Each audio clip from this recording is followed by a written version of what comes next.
Welcome. I'm Taryn, abstract artist living in Silicon Valley. Hi there, and I'm Sieglinde. I'm also an abstract artist in Silicon Valley, and it's such a pleasure to welcome you once again to an episode of Art Sparks with Taryn and Sieglinde.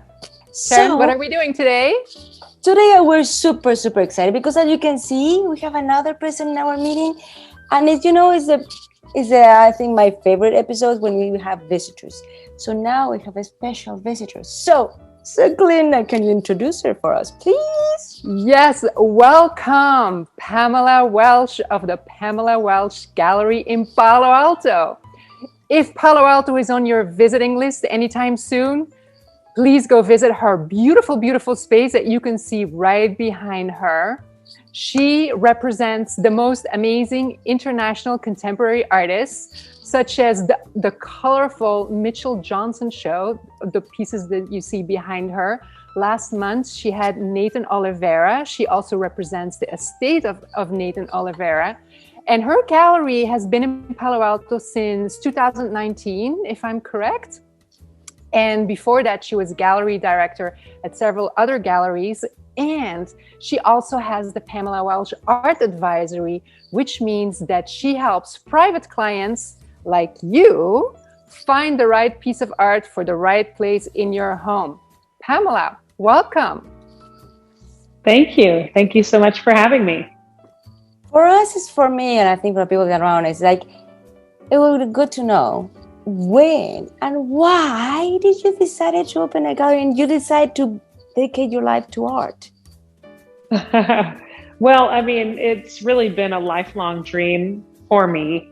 And I've been in the art world and in the gallery world for a very long time, starting more than 20 years ago. So working for myself is really a dream come true. I worked for another dealer for many years, almost 20, running his galleries in San Francisco and working with a great roster of artists, American and European artists. And when I left there, I spent a little time working independently as an art advisor, and opening my gallery in Palo Alto was a really natural shift for me, my business, what I was hoping to do in the future. And I guess, the most important part of that was that working independently and working itinerantly, I found that space is extremely precious, and that having space allows people to build community. Community is really important with art, with artists, and build relationships with collectors, with artists, with museums, with curators. And working without a space made it very difficult to do that. So in 2019, it was a time when I was really focused and looking at working in that way. And it took a little while to find that space in Palo Alto, and I have found the most beautiful space. You sure did. So thank you. It really is. I mean, the light here is so beautiful. I think that it's a perfect space to showcase big and small works, but my 17 feet ceilings help me show very large paintings. And so in November of 2019, I opened this space. Well, and we're just so lucky that you opened that space because it's a beautiful space to visit.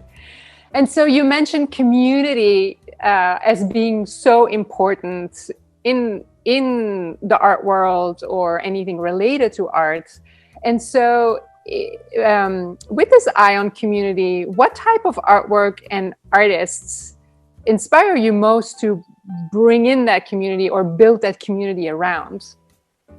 That's a really wonderful question, and one that is, for most dealers, difficult to answer.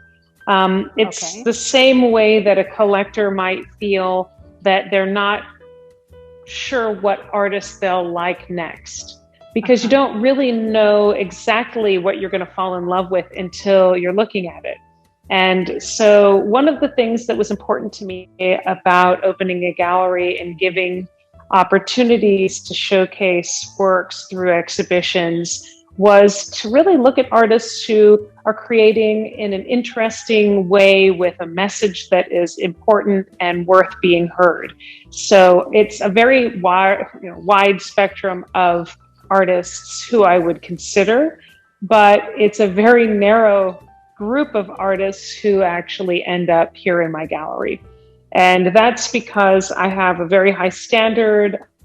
I am looking for artists who have a deep, dedicated artistic practice that manifests into really mature works of art. And that doesn't mean that they have to be artists who are as far along in their career as Mitchell Johnson, but I think that the way in which they're working needs to really resonate with me. Yeah, and I love that you say that what's important to you is the message that comes through in the work. And Taryn and I had several episodes where we actually talk about that. Like, art comes with a message. Art is not just visual. Art invites you to engage. Art invites you to find that story underneath, or the concept underneath. So just because these pieces are in view, could you briefly tell us about the message that Mitchell Johnson is trying to convey through his work? Absolutely. I love talking about his work. Actually, I think that his messaging is perhaps slightly misunderstood. Okay. I think that because although the work behind me directly is an abstract piece, a lot of his work is representational. Uh-huh. And I think that a lot of people look at representational art and they decide what those subject matters mean to the artist. And of course, they're approaching it from their own point of view. So for example, one of the things that Mitchell does use in his work is a beach chair. And that's a symbol, or it's not a symbol to him, a shape and an object that he finds interesting. And that's not really what people think of when they look at these beach chairs. They're thinking, I love to be at the beach. This is a perfect invitation for me to enter into this painting and be in my happy place. What Mitchell's thinking when he's painting is through the lens of somebody who sees the world through color and abstract shape, not beach chair, I want to be at the beach with my toes in the sand. And so one of the things that I get to help people understand when they come into the exhibition is that Mitchell is a deeply dedicated colorist. He is a great composer. His paintings are not about the beach. His paintings are about understanding how the world occurs to him as an abstract color and shape, a three-dimensional object, how it sits in space and how he's able to render that, and then how he's able to marry the world of abstraction and representation in his canvases and in his compositions together. Mm-hmm. And I think it's okay that not everybody understands that. I think that art can be enjoyed on so many different levels, and it doesn't have to be the exact story that's true for the artist.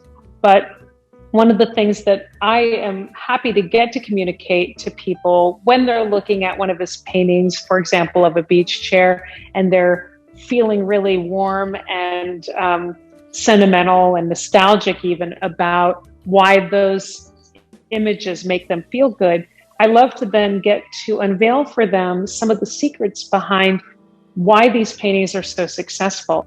And some of those secrets are because Mitchell Johnson is a really great painter. He's a great artist. He has an artistic practice that is dedicated to more than painting objects. It's really creating a dialogue of how he sees the world, and how he sees the world is different than how I shouldn't say we, because you are both artists, but the average person looking at a work of art doesn't know to look and think through composition, how these colors are interacting, how one object in space occurs through an oil painting versus our own idea of how three-dimensionality occurs in nature. So I think that he's a really deep artist, and I think that it's a wonderful thing that his work can be accessed so immediately through his subject matters. I find that people are a little slower to warm to the purely abstract works, but that's true for a lot of abstract artists, because I think that people sometimes have a hard time understanding the narrative. They have a hard time entering or accessing a painting that doesn't have something based in reality. And my great challenge, but also my great privilege, is to get to help people understand what it means to look at abstract art, and his work is a really great bridge to that. Beautiful. Thank you so much for explaining that. And it also sort of illustrates what we've been talking about on other episodes, how artworks often are this invitation where there's this one moment where you get in, like you say, like people just see it as the beach. But then if you engage, if you accept the invitation of the artist to go deeper, there's a whole new world that opens up, and it really opens the mind and expands the horizon. And it's just, it's elevating and uplifting on so many levels that goes beyond beautiful colors and the idea of a beach. It's like a whole new way of thinking or mindset. So thank you so much for sharing that with the audience. And it's so nice to hear you talk about the art world and the art, because usually it's us, the artists, who try to explain it. Exactly. So, hearing you talk about it and actually see the passion that you have behind not just the work, but the artist and the art itself is really nice to hear. I agree. That will be my question. It will become like, it shows you have a lot of passion to it. But what is it that you like best of what you do? What is it you like the best of what you do when you're in a gallery or when you're representing somebody? For me, it's all about connection.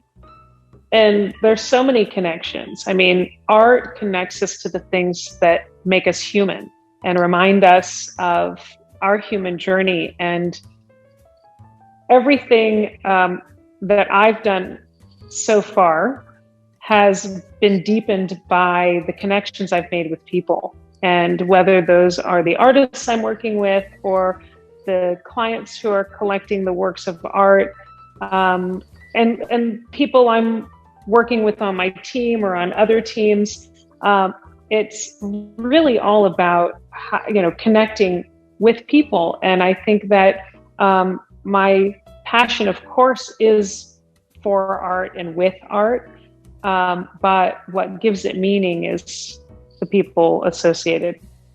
Nice. You're a people person. Connection. Totally. That's why I'm not an artist. but we already knew you were a people person, which is why we invited you here. Well, thank you. Yeah, I mean, I think that, many years ago when I studied art, I discovered very quickly that being in my studio was very isolating for me. And I like being with people. I like hearing their stories. I'm interested in people.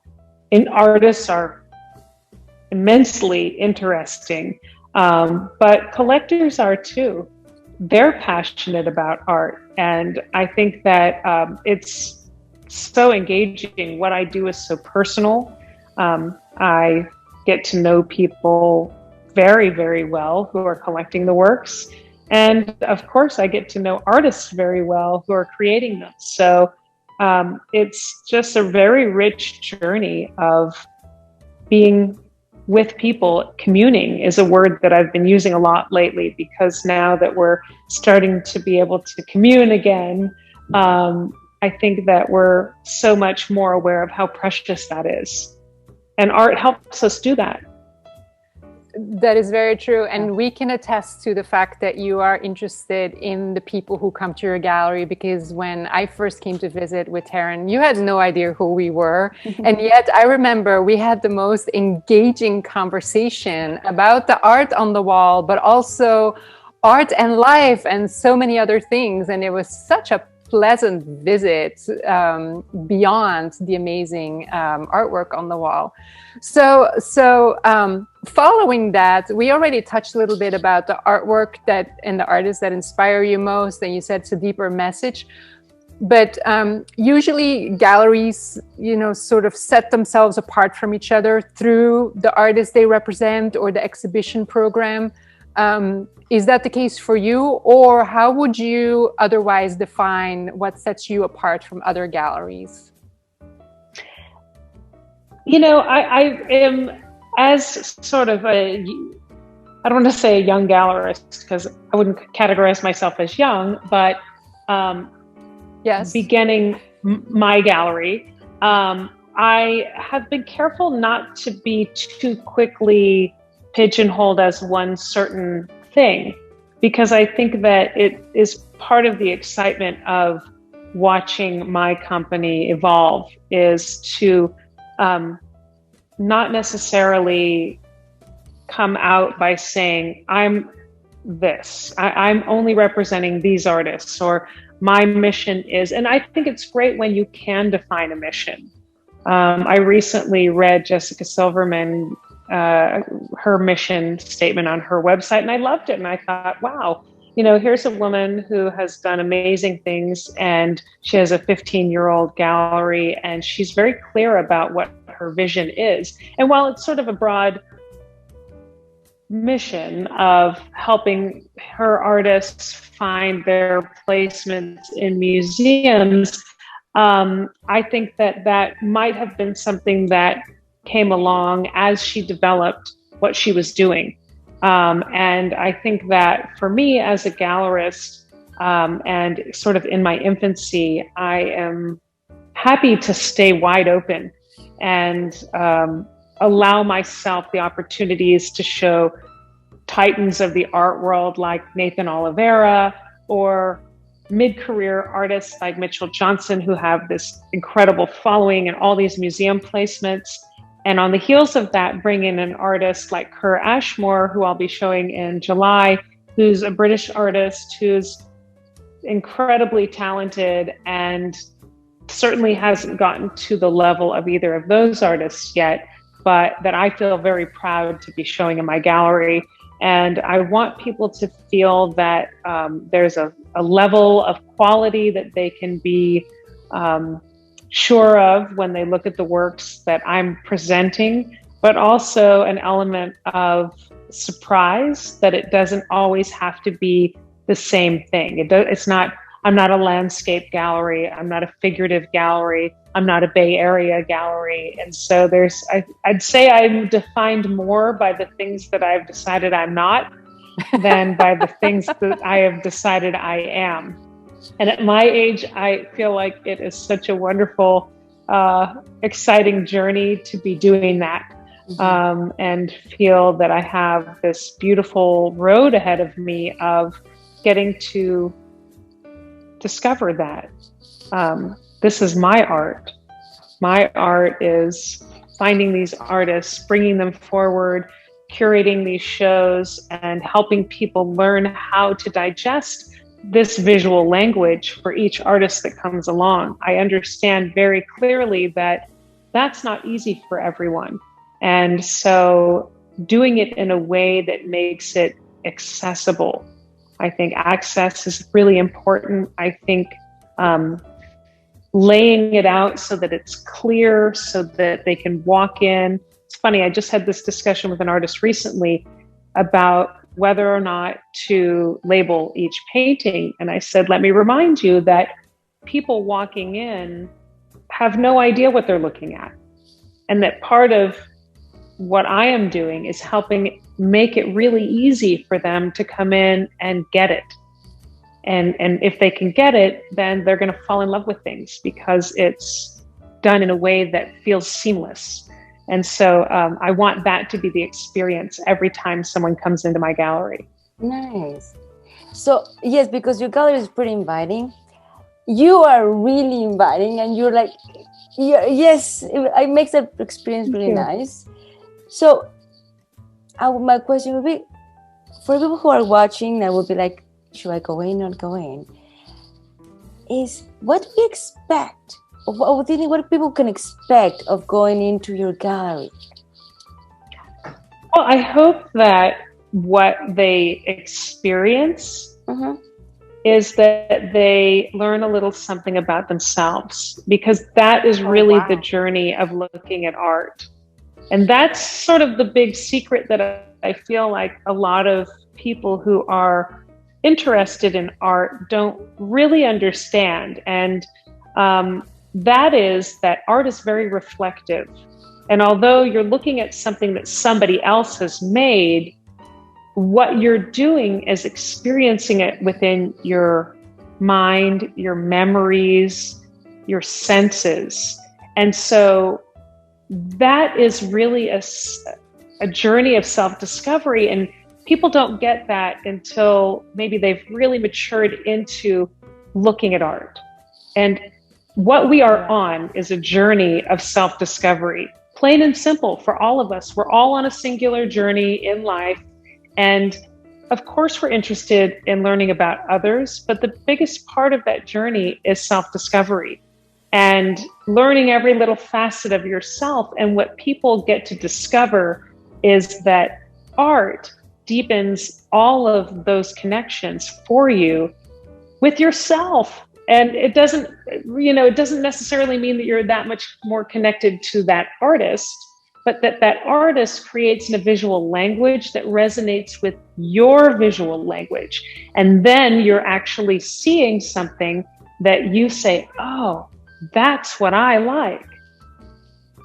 But it takes a while for people to understand that. So I hope that when people come into my gallery, what they are really enjoying is discovering things for themselves. It can be things they don't like. I often tell people that when artwork evokes any emotion, it has succeeded in some way. Exactly. Because I think the worst thing that can happen is that the art is completely unmemorable, that there's nothing about that art that speaks to you at all. And I often think, well, not all art has to be pleasing. It doesn't all have to be beautiful. It doesn't all have to make you feel good. There's many different ways in which art can touch you. And if you feel something when you look at it, then there's success. Wow. Yeah, it's beautifully put. Okay. This is so amazing, because when you said what I want people to experience when they come into my gallery is learn more about themselves, this journey of self-discovery, I had chills all over my spine, because it is so true. And I have to reiterate the words that Taryn said earlier. It is so nice to hear it from somebody else, because we as artists, we can say all day long that art is self-discovery, and we can say all day long that, you don't have to like the art, like whether it's a positive or negative, as long as it evokes an emotion within you or a reaction, it has done the job. Like art that you dismiss or that leaves you cold is indeed let's not even go there. But it is so amazing to hear this from another person, because when we as artists talk about it, it's often as if we're in our little bubble. And you've just made this connection between the artist bubble and other people's bubble, and say like, hey, we're talking about the same thing here. We're going after the same thing. Like you said, we're all on this journey of self-discovery, and art is just such a great facilitator. Easy or not, it's again, as we talked about earlier, it's this invitation to engage. It's this invitation for an open mind. It's an invitation to expand your mind. Wow. I almost don't want this interview to end. Well, the thing it was also nice is, okay, your place is a place you have a journey to discover yourself and discover art. And it's it's a great it's a great way to introduce people who doesn't like art or doesn't know much about art to just get involved a little bit, get your feet wet a little bit, and start really discovering it. Well, yes, so thank you so much. I think we're now clear that Pamela Walsh Gallery is a very safe place to go visit, whether you have matured in your art appreciation or you are just taking baby steps. It's all good. Yes. I think that I regularly hear people say, well, I don't really know anything about art. And I think that sometimes people are a little afraid to talk about art because they don't want to sound like they don't know anything. And then they can just come and experience, because then you have knowledge. And the more knowledge you have, the more confident you feel when you want to engage with people. So I think it's a great place for people to come and just begin to develop some language for themselves. I always tell people, you have visual language. You just don't always know how to speak about it. And so the more you're around art, the more you develop that language. And I'm very clear what my role is in that. And it is the role of allowing people access, whether they have great sophistication in the way they look at art or have never looked at art and never talked about it. It's all a language we have. It's just whether or not you tap into it. So true. Did you have any other final thoughts that we missed during our conversation, or would you like to share with the viewers where they can find you, how they can easily contact you, what your opening hours are, how they can be more engaged with the gallery? Take it away. Oh, sure. Well, I'm right in the heart of downtown Palo Alto on Ramona Street, and we're here Tuesday through Saturday, 11 to 6. And we have a very active Instagram account or website if people want to see what's happening and what's coming up. And you can even sign up on our newsletter so you can tell what's happening next month. But it's always great to be in person. And now that we have an opportunity to get out and do a little bit more venturing, I would encourage people to come by and take a look. This show for Mitchell Johnson will be in the gallery until June 26th. Awesome. Beautiful. Thank you so much. And of course, we will put all the links in the description box below. Pamela, thank you so much for spending this time with us and for your thoughtful views on arts and everything you just shared with us was so amazingly valuable. I thoroughly enjoyed this conversation. Thank you. Thank you so much for inviting me. Well, thank you. And also for opening a gallery in Palo Alto. I live in Palo Alto. We need it, okay? We like art and we could have a good place to see art. So when it was open, thank you so much. And it feels so nice to, have an interview with us, to be able to know you better. And to have that nice feeling about your gallery. You come in and just experience for everything. Thank you so much. We really appreciate it. Thank you. Well, thank you. Bye, everyone. All right. Thank you for watching, guys.